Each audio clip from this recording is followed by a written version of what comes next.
2, 3.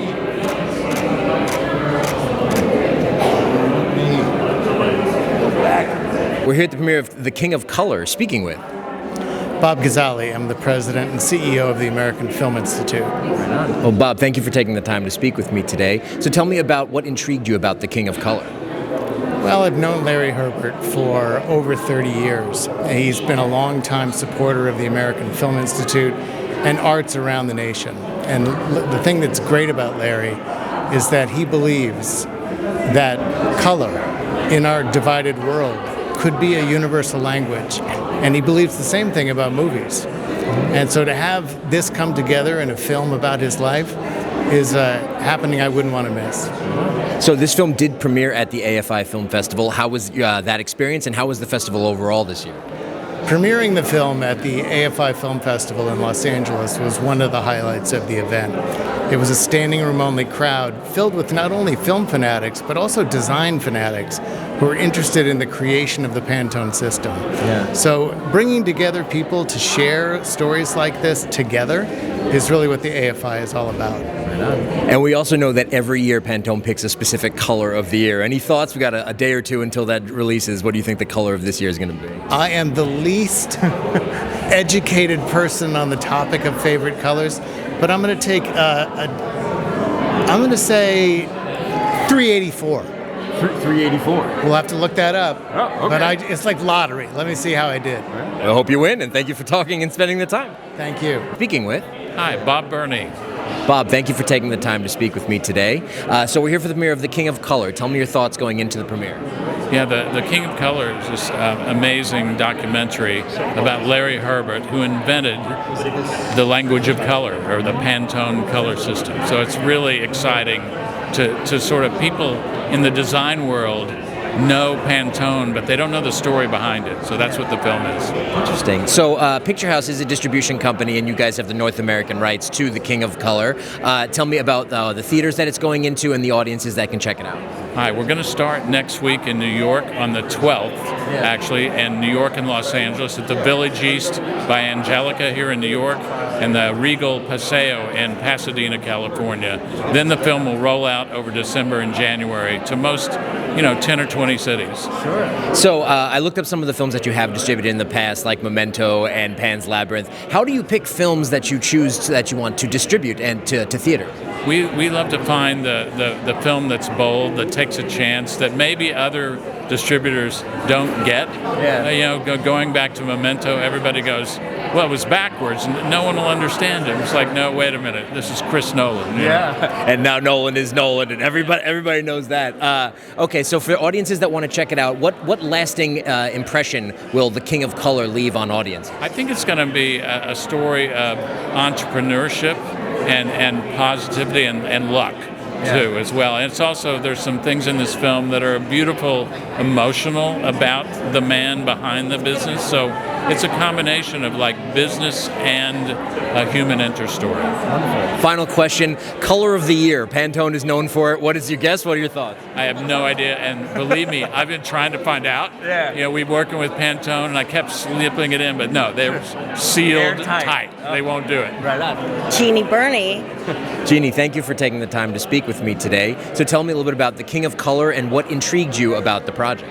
We're the distributor, so we're responsible for the marketing and the sale of the movie into theaters and then its life beyond. Looking at this movie, it's the kind of thing that we love to work on because it's got a built-in audience. Whether you're in the printing business, like Larry was, you're a designer, you're a fashion designer, the idea of color is just sort of a joyful thing for everybody. So we knew that there would be a big market for this movie. Yeah. So tell me about your methods for distribution. We know that you've had major titles in the past, like Drive, amongst many other names. What is your thoughts for The King of Color in distribution? I think The King of Color needs a real grassroots effort in the design community as well as the film and documentary community. Okay. So we're starting with New York and LA. Those are the two media markets where we can talk to people like you and get the story out there, and then we'll roll into probably the key design cities next: San Francisco, Dallas, Chicago, and then from there it'll roll into other cities, and then I think we'll pretty quickly move to what we call non-theatrical, where all these colleges can book screenings, just like one-nighters, and then get it to TVOD, where you pay $7.99 to watch a movie. So, I think it's going to have a nice life. Interesting. So you'd go into School of Arts and Designs around the country and speak? There's a real opportunity there for people who don't know Larry's story, who've learned about color, who know what a Pantone fan deck is. But the idea that just in the 60s, if you needed something printed that you wanted to be rose red, one printer thought this was rose red, another thought this was rose red. There was no standard for color. Right. And Larry, as a printer in New York, was working with all the cosmetic companies, so Max Factor lipsticks. So the lipsticks had to be the right color in the ads, in the magazines. And, then we had ads in magazines, so he started mixing these colors. And then if they were going to print it in LA, if they were going to print it in London, those colors went with them and essentially gave the world the language of color. Yeah, you're learning the history of color and design and how it all started and the way that it worked back then until today. So in closing, if you can describe this film in your own words to audiences, how would you describe it for those that are interested to check it out? I think it's a wonderful rags to riches story about if you stick to it, if you work hard, if you have a vision, you can make it. And I think that's still true today. So when we can see somebody that's proof of that concept, I hope it makes people hopeful and joyful. Yes. Color is joyful. Yeah. And what better time of the year for joy than in December, as it's out in theaters now? And the color of the year is announced next week. What do you think? I don't know. I've been man. trying to get that answer from Pantone. Me too. We'll all know on Thursday. Right on. Thank you so much. Enjoy the premiere. Thank you. Lisa Herbert. I'm Mr. Herbert's daughter. Okay. Thank you so much for taking the time to speak with me today. Tell me about your thoughts going into The King of Color before it starts. Well, I've seen the movie before, but I hear there's some tweaks, so I'm looking forward to seeing all the improvements, and I love to see it over and over and over again. It's such an interesting story. It's passionate. It's happy. It's sad. It's inspiring. Yeah. Tell me about your experience, obviously growing up with your father, having such a name in the design community. What are your thoughts having a film about his life and his work? Well, it's awesome, and I think the story had to be told, and he really had a wonderful life and lived a struggle and then success. And I think it's very inspiring for people to see that. What can you say for the future of Pantone? What's to come that we can see that comes out of the company for all industries to utilize? Well, I don't work for the company anymore, but for Pantone, the sky's the limit. It's color, people love color, it's design, it's fashion, it's interiors, it's product design. So I think there's a lot of possibilities. And final question, color of the year, what do you think? I'm trying to ask all my people at Pantone what it is, and I don't know what it's going to be. I knew last year that it was going to be some sort of neutral, but this year, maybe something green. Ooh, something green? I think so. Okay, well, let's see if it's green, then we'll showcase it to audiences, and otherwise it's going to be colorful anyway. Yes, I think everybody will enjoy it, and they'll find some way to incorporate it in their lives. Yeah. Tell us about your thoughts going into The King of Color tonight. Well, I'm very excited to see this film about my dad, who is my inspiration for my own creative work. How could I have done it without him? Tell me a little bit about your own work that you've started in your business and your career. Well, now I'm a producer, I had a talk show, but really what happened years ago when I was at Pantone, I used to mix colors, gouaches, and inks, and I just love that whole working with substances. So here I am. What is the most interesting and exciting thing that you found about color? Well, I also worked with the psychology of color for years with my mentor Lee Eisman, who's in the film, and just understanding the psychology of color, the meaning of color, and how it affects everything about life. Tell me about what brings you out for the King of Color this evening. Well, you know, it's very special to me. I've been friends with Larry Herbert probably for close to 40 years. So he's an amazing man, a true American dream. It's an American story. He created something that's amazing. I mean, he created another language, the international language of color. I mean, and he's smart and bright and in all his successes and what he's done and accomplished, and he has, 4 fantastic children that are adults, actually. Yes. He's stayed very grounded and normal. And I think that's such an important virtue to have.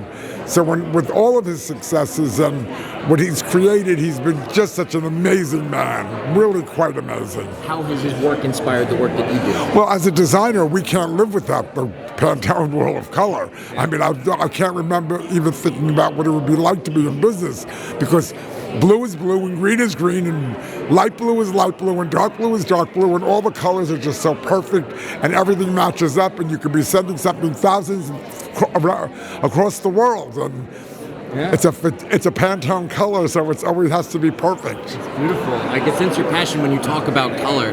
Do you have any idea what the color of the year will be this year? Well, I don't know, but I'm waiting to hear what they tell us at Pantone, because they have a pretty good connection to exactly what's happening and what the color should be, or will be, actually. Yes. Speaking with Richard Herbert. Kathleen Herbert. Well, thank you so much for taking the time to speak with me today. Tell me a little bit about the background of the King of Color. Well, it's the story about how Pantone became Pantone and the man behind it, Lawrence Herbert, my father. Yes. So we do know that your father has been credited a lot with the contribution of color and many different industries around the world. Tell me about this film, what you believe will leave for his legacy and history. Well, it essentially tells the entire story. People have used Pantone all over the world for many, many years, and they don't know what it is. They don't know what's behind it. So it really tells, when you see the movie, you'll see that it goes all the way from the beginning to the end of the process of developing the system and building out the company and how he did it. I was reading that he joined the company and within 6 years he owned it. Tell me how that work ethic and what are the attributes that made him hustle to do that? He had to pay a mortgage. Okay, that works. I understand the hustle is there. We also know that the color of the year is dropping soon. Any thoughts or any hints about what the color of the year will be? No idea. We don't know. No. Okay. Any other final thoughts for this evening? It's a fabulous documentary. I recommend it. How are you feeling going into the premiere of The King of Color this evening? Oh, I think it's fabulous. Who knew? The King of Color. I know. Yeah. Right. I mean, I think the thing is, you make money from the color blue. Yes. Was like that's in the film. That's talent. Yeah. And such a hard worker. I mean, he's leaving such an impression on the world. Tell me about how do you think audiences are going to react to learning about his story and his life? Oh, that you're asking me? That I think it's the American dream, is what I think, because he came from very little. He didn't come from well-to-do parents, and he created this business. And who would have thought a business like that? That's what I said, in the whole thing, when I said, do you make money from the color blue? I mean, I had dated doctors, lawyers, politicians, and it was just amazing to me. And that's when I saw the whole thing really develop. And then the color chart, because the water is different in Europe. Yes. So they had to do a different chart for that. And it's fascinating. It was a fascinating life, really. And, hope I get to see him out there. Yeah. In closing, what do you think the color of the year is going to be as it's coming out in 2 days? Oh, I have no idea. I haven't been watching. I've been thinking, I don't know. The color of the year, I have no idea. I wish I... Your choice. I think it's lilac or something. Lilac. or something like. I don't know. I mean, I found out and I forgot. Oh, so you knew that you. Yeah, somebody told me the color of the year. It's probably in my notes. Oh. Do you know what the color of the year is? No. All right, so it's okay. Well, we're gonna find out in 2 days. Maybe it's blue. Who knows? The sea is blue. The sky is blue. I know moods can be blue, but I'm most happy, things we adore and participate in are blue and green and happy.